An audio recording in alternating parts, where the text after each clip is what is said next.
நடைபெறுகின்ற சட்டமன்ற தேர்தலில்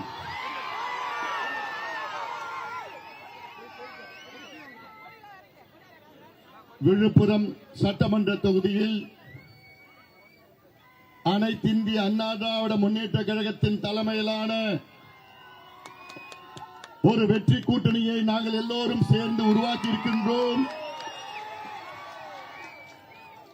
அனைத்திந்திய அண்ணா திராவிட முன்னேற்ற கழகத்தின் தலைமையிலான தேசிய ஜனநாயக கூட்டணி இந்த கூட்டணி சார்பிலே விழுப்புரம் சட்டமன்ற தொகுதிக்கு அனைத்திந்திய அண்ணா திராவிட முன்னேற்ற கழகத்தின் சார்பில் போட்டியிடுகின்ற வெற்றி வேட்பாளர் உங்களுக்கெல்லாம் நன்கு அறிமுகமானவர், இந்த பகுதியிலே பெருந்தலைவராக பணியாற்றி மக்களுக்கு சேவை செய்து இன்று இரு கரங்களை கூப்பி எனக்கு ஒரு வாய்ப்பு தாருங்கள் என்று சொல்லுகின்ற என்னுடைய அருமை சகோதரி விஜயா சுரேஷ் பாபு அவர்களை ஆதரவு அளித்து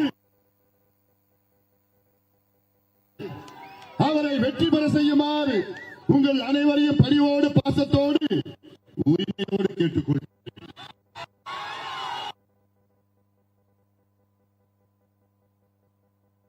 வெற்றி பெற்றால் அடுத்த மாதம் செயின்ட் ஜார்ஜ் கோட்டையிலே எடப்பாடி பழனிசாமி அவர்கள் தமிழ்நாட்டின் முதலமைச்சராக பதவியேற்பார்கள்.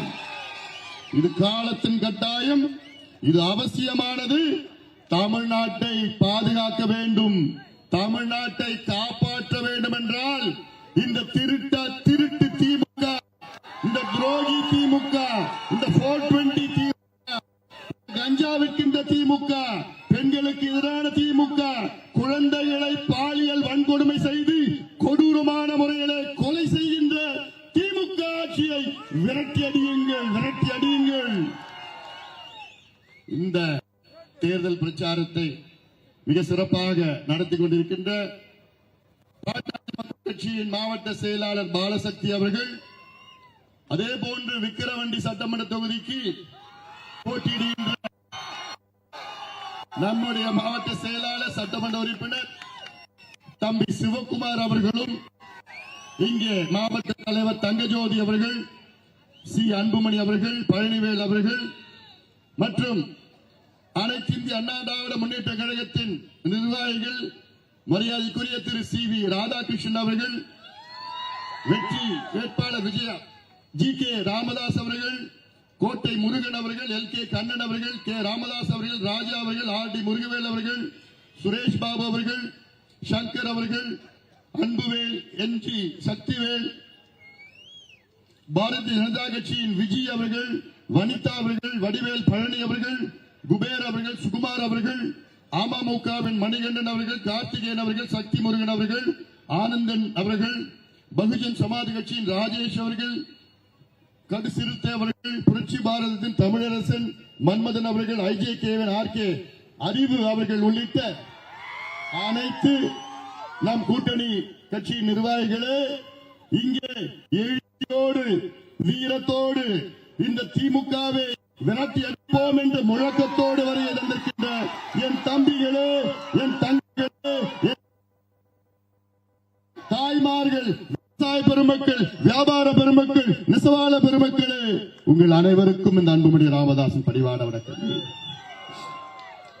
இங்கே அருமை சகோதரி விஜயா அவர்கள் வெற்றி பெற்றாக வேண்டும். ஒரு பெண் வேட்பாளர் மட்டுமல்ல, தமிழ்நாட்டிலே இன்று மிகப்பெரிய பிரச்சனை, முதலாவது பிரச்சனை பெண்களுக்கு பாதுகாப்பு கிடையாது. தமிழ்நாடு முழுவதும் நான் சுற்றி வருகின்றேன். கடந்த ஆண்டு 100 நாள் நடைபயணத்தை நான் மேற்கொண்டேன். செல்லுகின்ற இடமெல்லாம் தாய்மார்கள் வந்து கதறி கொண்டிருந்தார்கள். காரணம், எங்கள் பெண் பிள்ளைக்கு பாதுகாப்பு இல்லை. எங்கள் பெண்கள் பள்ளிக்கூடம் சென்று திரும்பி வருமா, கல்லூரி சென்று திரும்பி வருமா, வேலைக்கு சென்று திரும்பி வருமா என்ற ஆதங்கம் எங்களுக்கு இருக்கிறது என்று தமிழ்நாட்டில் உள்ள அத்துணை தாய்மார்களும் பெற்றோர்களும் கதறிக் கொண்டிருக்கின்றார்கள். காரணம், இந்த கேடுகட்ட திமுக ஆட்சி, கையாளாகாத திமுக ஆட்சி, பெண்களுக்கு பாதுகாப்பு வழங்க முடியாத ஒரு ஆட்சி. இதெல்லாம் ஒரு ஆட்சி, இதற்கு ஒரு முதலமைச்சரா? சிந்தித்து பாருங்கள். ஒரு முதலமைச்சருடைய முதன்மை கடமை என்ன? தன் மாநிலத்தில் உள்ள பெண்களுக்கு பாதுகாப்பு வழங்குவதுதான் ஒரு முதலமைச்சருடைய முதன்மை கடமை. அதுதாயா உங்க வீட்டு உங்க மாநிலத்துல உங்க ஊருடைய பெண்களை பாதுகாப்பு முடியலன்னா உனக்கெல்லாம் எதுக்கு பதவி பொறுப்பு ஆட்சி? விட்டுட்டு போங்கயா, விட்டுட்டு போங்க. போன மாசம் நம்முடைய கிருஷ்ணகிரி மாவட்டத்தில் ஒரு 2.5 வயது குழந்தை, பிஞ்சு குழந்தைய ஒரு மனித மிருகம் திமுகவின் கிருஷ்ணகிரி மாவட்ட இளைஞர் சங்கம் நிர்வாகி ஒரு 2.5 வயது பிஞ்சிய பாலியல் வன்கொடுமை செய்து கெடுத்து கொடூரமான முறையில் கொலை செய்த காட்சி. அதாவது கஞ்சா அடிச்சுட்டு கொலை செஞ்சிருக்கிறான். போன மாசம் மதுராந்தகத்துல 14 வயசு குழந்தைய 2 பேரு கஞ்சா அடிச்சுட்டு போதையில அந்த குழந்தைய கெடுத்து நாசப்படுத்திட்டான்.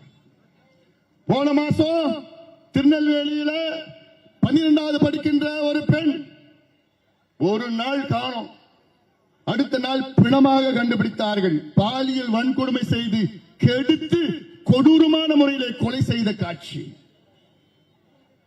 4 மாதத்திற்கு முன்பு கும்மிடிப்பூண்டி பகுதியில் அங்கே 8 வயசு பிஞ்சு குழந்தைய 3 மணி நேரம் காணோம். பள்ளிக்கூடம் முடிச்சு வீட்டுக்கு போயிட்டு இருக்கு, காணோம்.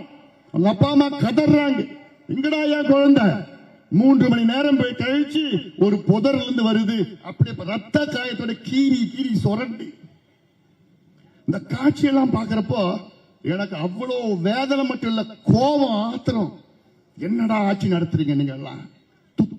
துப்பு இல்லையாடா உங்களுக்கு ஆட்சி நடத்துறது? இந்த குழந்தைகளுக்கு பாதுகாப்பு வழங்க முடியலன்னா உனக்கு எதுக்கு ஆட்சி? பெண்களுக்கு பாதுகாப்பு முடியலன்னா எதுக்கு ஆட்சி? இதுதான் தமிழ்நாட்டுடைய நிலை. அதற்காகத்தான் நாங்கள் எல்லாம் ஒன்னா சேர்ந்திருக்கிறோம்.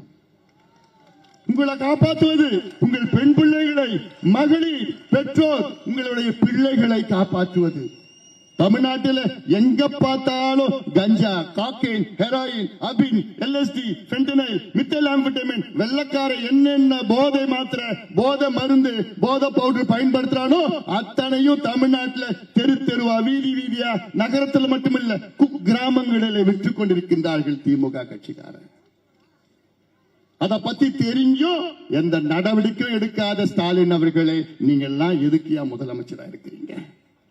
இந்த தலைமுறையை நாசப்படுத்திய திமுக. தலைமுறைனா யாருமா? உங்க பிள்ளை, உங்க பேர பிள்ளைக. இன்னொரு முறை உங்களுக்கு வாய்ப்பு கொடுத்தீங்கன்னா உங்க பிள்ளைய மறந்துடுங்க, உங்க பேர பிள்ளைகளை மறந்துடணும். நானும் 3 மகள்களை பெற்ற தந்தையா நான் கேட்கிறேன் உங்ககிட்ட. அந்த ஆதங்கம் எனக்கும் இருக்கு. ஒரு அப்பாவா நான் கேட்கிறேன். தமிழ்நாட்டில் உள்ள பிள்ளைகள், பேர பிள்ளைகள், பெண் பிள்ளைகளுக்கு பாதுகாப்பு வேண்டும் என்றால் தமிழ்நாட்டின் முதலமைச்சராக எடப்பாடி பழனிசாமி வர வேண்டும். அதற்கு இங்கே விஜயா அவர்கள் இந்த தொகுதியில வெற்றி பெற்றாக வேண்டும். இது அவசியமானது, காலத்தின் கட்டாயம், இது அவசியமானது. அதற்காகத்தான் நாங்கள் எல்லாம் ஒன்று சேர்ந்திருக்கின்றோம். 2 நாட்களுக்கு முன்பு முதலமைச்சர் இந்த மாவட்டத்துக்கு வருகிறார். இந்த மாவட்டத்துக்கு வந்த பிறகுதான் அவர்களுக்கு சமூக நீதினு அப்படி ஞாபகம் வரும். இல்லைன்னா அவர் பேச மாட்டார். நான் கேட்கிறேன், ஸ்டாலின் அவர்களே, சமூக நீதினா என்னையா? அதுக்கு அர்த்தம் சொல்லுங்க. அவர் சொல்ற ஸ்டாலின், நான் தந்தை பெரியாருடைய கொள்ளு பேரன், அண்ணாவுடைய பேரன், கலைஞருடைய மகன். சரி, அதனால என்ன? இப்போ நீங்க என்ன செஞ்சீங்க? 5 ஆண்டுகாலம் நீங்க ஏதாவது செஞ்சீங்களா? சமூக நீதிக்கு ஏதாவது செஞ்சீங்களா? சமூக நீதினா என்னையா? அடித்தளத்தில் உள்ள மக்கள், பட்டியலின மக்கள், வண்டியர் மக்கள், யாதவர் மக்கள், விவசாய மக்கள், பாட்டாளி மக்கள், நெசவாளர்கள், தொழிலாளர்கள், வியாபாரிகள், அத்துணை மக்களும் முன்னுக்கு வர வேண்டும். கல்வி, சுகாதாரம், பொருளாதார முன்னேற்றம் அடைய வேண்டும். அதான் சமூக நீதி. என்ன பண்ணீங்க 5 ஆண்டு காலத்துல? நான் கேட்கிறேன், இங்கே தமிழ்நாட்டிலே மிகப்பெரிய சமூகங்கள், பட்டியலின மக்கள், வண்டியர் மக்கள், யாதவர் மக்கள், நாடார் சமுதாயம், முக்குளத்தோர் சமுதாயம் போன்ற அனைத்து சமுதாயம், எவ்வளவு சமுதாயம் சொல்லிட்டே போல. கவுண்டர்ல எல்லா சமுதாயம் இருக்கு, முதலியார்கள் இருந்து இருக்கு. ஆனால் நீங்க என்ன செஞ்சீங்க நான் கேட்கிறேன். 5 ஆண்டு காலம் பட்டியலின மக்களுக்கு என்ன செஞ்சீங்க நான் கேட்கிறேன். திருமாவளவன் அவர்கள் அந்த கூட்டணியில் இருக்கிறார். அவர் அந்த கூட்டணியில் கூனி குறுகி உட்கார்ந்துட்டு இருக்கிறார். அவரை ஒதுக்கிட்டாங்க, ஓரம் கட்டிட்டாங்க. வாய் பேச முடியல, வாயை திறக்க முடியல. வேங்க வயல்னா வாயை திறக்க முடியல, நாங்குநேரினா வாயை திறக்க முடியல, மதுராந்தகனா வாயை திறக்க முடியல. திமுகவில் நீங்க புரிஞ்சுக்கணும் ஒண்ணு, திமுகவில் பட்டியலின மக்கள் திமுகவில் ஓட்டு வங்கியா மட்டும்தான் பயன்படுத்துறாங்க. வன்னியர் மக்களை ஓட்டு வங்கியா மட்டும்தான் பயன்படுத்துறாங்க. கிறிஸ்துவர்களை ஓட்டு வங்கியா மட்டும்தான் பயன்படுத்துறாங்க. இஸ்லாமிய சகோதரர்களை ஓட்டு வங்கியா மட்டும்தான் பயன்படுத்துறாங்க. இப்படி மக்களை ஓட்டு வங்கி, ஓட்டு மட்டும்தான் போடணும். அவங்க முன்னேறக்கூடாது, படிக்க கூடாது, வேலைக்கு போக கூடாது, குடிக்கணும், கஞ்சா அடிக்கணும், இப்படித்தான் மக்கள் இருக்கணும், முன்னேறக்கூடாது. திமுகவில் இப்போ 34 அமைச்சர்கள் இருக்கிறாங்க. இன்னும் கொஞ்ச நாள் தான் முடிஞ்சு போச்சு, கதை முடிஞ்சு போச்சு. இன்னும் 20 நாள் தான் முடிஞ்சு போச்சு. இந்த 5 ஆண்டு காலம் 34 அமைச்சர்கள். அதுல ஒவ்வொரு அமைச்சருக்கும் ஒரு புரோட்டோகால் இருக்கும். முதலமைச்சருக்கு நம்பர் 1 புரோட்டோகால், துணை முதலமைச்சருக்கு நம்பர் 2 புரோட்டோகால், அதன் பிறகு 3வது துறைமுறையில் எல்லாமே அடுத்தது புரோட்டோகால் வரும். 34வது அமைச்சர் யார் தெரியுமா? புரோட்டோகால் படி ஒரு பட்டியலினத்தை சார்ந்த கயல்விழி என்பவர். 32வது யார் தெரியுமா? மதிவேந்தன் என்ற ஒரு பட்டியலினத்தை சார்ந்தவர். 30வது அமைச்சர் ஒரு பட்டியலினத்தை சார்ந்த அமைச்சர். அப்போ இந்த பட்டியலின கணேசன் பட்டியலினத்தை சார்ந்த 30வது. அப்போ பட்டியலின மக்களுடைய ஓட்டு மட்டும்தான் வேணும். ஆனா அவங்களுக்கு நீ 34வது கடைசி இடம் கொடுப்ப, 32வது இடம் கொடுப்ப, 30வது இடம் கொடுப்ப. என்னையா நடக்குது ஆட்சி? சுத்தி இருக்கிறது முதலமைச்சர், சுத்தி இருக்கிறது யாரு? 4 வியாபாரிகள். அமைச்சர்கள் நான் சொல்ல மாட்டேன், 4 வியாபாரிகள் தான் ஸ்டாலின் அவர்களை சுத்தி இருக்கிறாங்க. யாரு 4 வியாபாரி? அதுல பெரிய பெருச்சாலி யாரு? ஏவா வேலு, ஊழல் பெருச்சாலி, பெரிய ஊழல் பெருச்சாலி ஏவா வேலு. 2வது சேகர் பாபு, அடுத்தது 10 ரூபாய். யார் அது? 10 ரூபாய் பாலாஜி. அடுத்தது நேரு, பேரு தான் நேரு, காந்தி, ராணிப்பேட்டையில் ஒரு காந்தி, பேர் தான் நேரு காந்தி. இவங்க 4 பேரு தமிழ்நாட்டில் இருக்கிறதெல்லாம் கொள்ளடிக்கணும். பொன்முடி முடிஞ்சு போச்சு, கதை முடிஞ்சு போச்சு, ஒதுக்கிட்டாங்க. இவங்க 4 பேர் தான் முதலமைச்சர் சுத்தி உட்கார்ந்துக்கிட்டு அவங்களோட கிச்சன் கேபினெட் அவங்க வீட்டுல போய் உட்காந்துக்கிட்டு இருக்கிற காசெல்லாம் அங்க அங்க கொள்ளடிச்சு மிரட்டிக்கிட்டு தேர்தல் வந்தேன்னா பணம் மூட்டை எடுத்துட்டு வருவாங்க, வந்து கொடுக்க போறாங்க. இப்பதான் நான் அங்க கள்ளக்குறிச்சியில இருந்து வந்தேன் நினைப்பேன். கள்ளக்குறிச்சி ரிஷிவந்தன் தொகுதியில அங்கே ஒரு பெருச்சாலை ஒண்ணு இருக்கு. 10 செந்தில் பாலாஜிக்கு பேர் என்ன? வசந்தம் கார்த்திகை. இன்னும் 1 மாசம் ஜெயிலுக்கு போறாரு. சிபிஐ வழக்கு இருக்கு. கள்ளச்சாராயம், கள்ளக்குறிச்சினாலே கள்ளச்சாராயம். 67 பேர் கொலை செய்த சம்பவம் கள்ளக்குறிச்சியில். 67 பேர். அது வந்து கள்ளச்சாராயம் சாவு கிடையாது. திமுக முதலமைச்சர் ஸ்டாலின் அவர்கள் 67 பேரை படுகொலை செய்த சம்பவம் கள்ளக்குறிச்சியில் நடைபெற்றது கடந்த ஆண்டு. அதெல்லாம் மறக்க முடியாது. அந்த 67 பேர்ல 63 பேர் பட்டியலின மக்கள். இப்படி காசுக்காக கஞ்சா வித்து, சாராயத்தை வித்து, கள்ளச்சாராயத்தை வித்து அத்தனை மக்களை சுரண்டி பெண்களை இழிவுபடுத்தி மானபங்கம் செய்து ஒரு பாதுகாப்பு இல்லாத ஒரு சூழல் தமிழ்நாட்டில். அதனால்தான் ஒரு மாற்றம் வர வேண்டும் என்று நாங்கள் ஒன்று சேர்ந்திருக்கின்றோம். தமிழ்நாட்டை காப்பாற்றணையா, தமிழ்நாட்டை காப்பாற்றணையா. 5 ஆண்டு காலம் இவர்களுக்கு வாய்ப்பு கொடுத்தாச்சு. 5 ஆண்டு காலம் வாய்ப்பு கொடுத்து தமிழ்நாட்டை நாசப்படுத்திட்டாங்க. முதலமைச்சர் ஸ்டாலின் அவர்கள் 5 ஆண்டுகளுக்கு முன்பு உங்களுக்கு எத்தனை வாக்குறுதி கொடுத்தார்? 505 வாக்குறுதிகள். அதுல எத்தனை தினமா நிறைவேற்றிருக்கிறாங்க? வெறும் 66. எத்தனை விழுக்காடுனா 13 விழுக்காடு. 13 விழுக்காடு என்றால் ஒரு தேர்வுல எக்ஸாம்ல குறைஞ்சது எத்தனை மார்க் எடுத்தா பாஸ்? 35 மார்க். திமுக எத்தனை மார்க் எடுத்திருக்கு? எவ்வளவு? 13 மார்க். மக்கு ஃபெயில் ஆயிடுச்சு. மக்கு 13 மார்க் எடுத்து ஃபெயில் ஆன கட்சி மறுபடியும் ஆட்சிக்கு வரலாமா? வரலாமா? வர விடுவீங்களா? தூக்கி போடுங்க. ஃபெயில் ஆயிட்ட இப்போ அடுத்து எங்க கூட்டணிக்கு வாய்ப்பு கொடுங்க. எங்க கூட்டணி வந்தால் விவசாயிகள் மகிழ்ச்சியாக வாழ்வார்கள். நெல்லுக்கு ஒரு குவிண்டாலுக்கு 3500 ரூபாய் உங்களுக்கு நாங்கள் தருவோம், நம் ஆட்சியில் தருவோம். கரும்பு ஒரு டன்னுக்கு 5000 ரூபாய் நாங்கள் தருவோம், நம் ஆட்சியில் தருவோம். நெசவாளர்களுக்கு தனியாக பட்ஜெட்டை நாங்கள் போடுவோம். விவசாயிகளுக்கு பட்ஜெட் இருக்கு, நெசவாளர்களுக்கு தனி பட்ஜெட்டை நாங்கள் போடுவோம் நம் ஆட்சியில். சமூக நீதியை நிலைநாட்டுவோம். அத்துணை சமூகங்கள், அது எந்த சமூகம் இருந்தாலும் சரி, அந்தந்த சமூகத்தினுடைய மக்கள் தொகை ஒரு பக்கம் பின்தங்கிய நிலை எடுத்து அந்த சமூகத்துக்கு இடஒதுக்கீடு, உள்ஒதுக்கீடு, சமூக திட்டங்கள் அத்தனையும் எடப்பாடி பழனிசாமி அவருடைய ஆட்சியிலே நடைபெறும். இது இந்த அன்புமணி ராமதாஸ் உறுதியேற்கின்றது.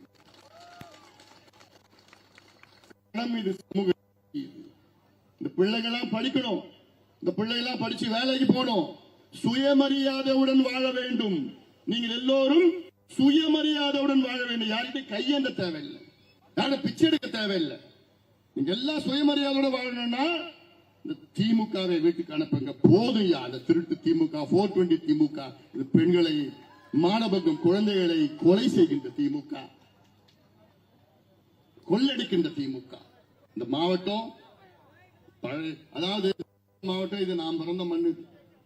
இந்த மாவட்டம், இந்த மாவட்டத்தில் ஒரு தொழிற்சாலை அதிகமா, தமிழ்நாட்டிலே அதிகமா இந்த மாவட்டத்துக்கு ஒரு பேர் போயிருக்குது. அதிகமா டாஸ்மார்க் சாராயம் விற்கின்ற, டாஸ்மார்க் விற்கின்ற மாவட்டம் விழுப்புரம் மாவட்டம். கல்வியில கடைசி இடத்துல இருக்கு, குடிசையில முதல் இடத்துல இருக்குது, படிப்பறிவுல கடைசி இடத்துல இருக்குது. இதெல்லாம் மாற்றி அமைக்க வேண்டும்.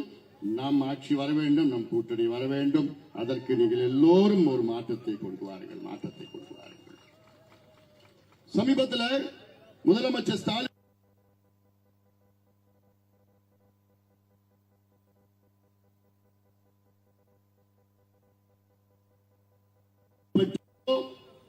போதைப் பொருட்களை தேர்தல் அறிக்கை யார் தெரியுமா தயார் பண்ணா? நாடாளுமன்ற உறுப்பினர் கனிமொழி அவர்கள், ஒரு பெண். நான் கேட்கிறேன், இதுக்கு முன்பு நாங்கள் ஆட்சிக்கு வந்தால் முதல் நாள் முதல் கையெழுத்து பூரண மதுவிலக்கு என்று சொன்னீர்களே கனிமொழி அவர்களே, இந்த தேர்தல் அறிக்கை, உங்க தேர்தல் அறிக்கையில் ஏன் ஒரு வார்த்தை கூட மதுவை பத்தி பேச முடியாத உங்களால? ஒரு வார்த்தை கூட போதைப் பொருட்களை பத்தி பேச முடியாதா? வெட்கக்கேடியா, வெட்கக்கேடு. இன்று தமிழ்நாட்டுடைய முதன்மை பிரச்சனை ஒரு பக்கம் மது, ஒரு பக்கம் போதைப் பொருட்கள். எடப்பாடி பழனிசாமி அவர்கள் சில நாட்களுக்கு முன்பு தேர்தல் அறிக்கை வெளியிட்டார். அல்ல, அவங்களுடைய தேர்தல் அறிக்கையில நாங்கள் ஆட்சிக்கு வந்தால் படிப்படியாக மதுவிலக்கை கொண்டு வருவோம் என்று, நாங்கள் ஆட்சிக்கு வந்தால் போதை ஒழிப்புக்கு தனி பிரிவை உருவாக்குவோம் என்று சொன்ன எடப்பாடி பழனிசாமி எங்க? வாயை மூடிக்கிட்டு அமைதியா இருக்கின்ற ஸ்டாலின் அவர்கள் எங்க? ஸ்டாலின் அவர்கள் சமீபத்தில் சொல்றாரு, நாங்க 2000 ரூபாய் கூப்பன் கொடுப்போம் ஆட்சிக்கு வந்தா. அந்த கூப்பன் என்ன தெரியுமா?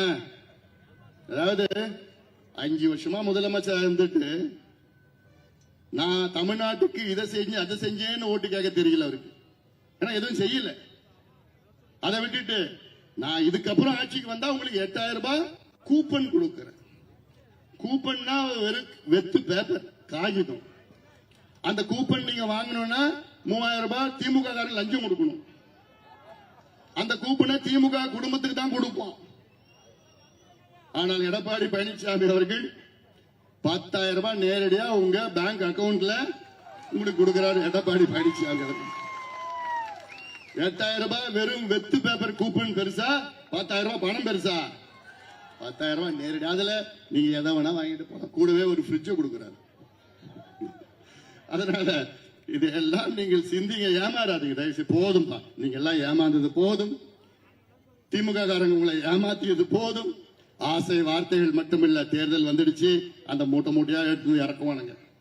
சாராயம் காசுல சம்பாரிச்ச அந்த பணம், கஞ்சா வித்து சம்பாரிச்ச அந்த பணம், கள்ள சாராயம் வித்து சம்பாரிச்ச பணம், அந்த 67 பேரு கொலை பண்ணானுங்க பாரு கள்ளக்குறிச்சியில. அந்த பணத்து மேல அந்த பணத்தை வச்சு அதை எடுத்து வந்து உங்களுக்கு கொடுப்போம். ஞாபகம் வச்சுக்கோங்க, பெண்கள்லாம் ஞாபகம் வச்சுக்கோங்க. எல்லாம் நீங்க ஏமாந்துட போறீங்க.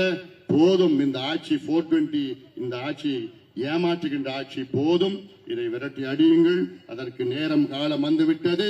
ஏப்ரல் 23ஆம் நாள் தமிழ்நாட்டுடைய விடுதலை நாள், உங்களுடைய விடுதலை நாள், பெண்களுடைய விடுதலை நாள், விவசாயிகளுடைய விடுதலை, நெசவாளர்களுடைய விடுதலை, அரசு ஊழியர்களுடைய விடுதலை நாள். இந்த நாள் ஏப்ரல் 23ஆம் நாள். சென்று அங்கே இயந்திரம் எலக்ட்ரானிக் ஓட்டிங் மிஷின்ல பார்த்தா அங்கே விஜயா சுரேஷ் பாபு என்று இரட்டை இலை சின்னத்திலே வாக்களித்து இவர்களை வெற்றி பெற செய்யுமாறு உங்கள் அனைவரையும் பணிவோடு பாசத்தோடு கேட்டுக்கொண்டு நன்றியோடு விடைபெறுகின்றேன். நன்றி, வணக்கம்.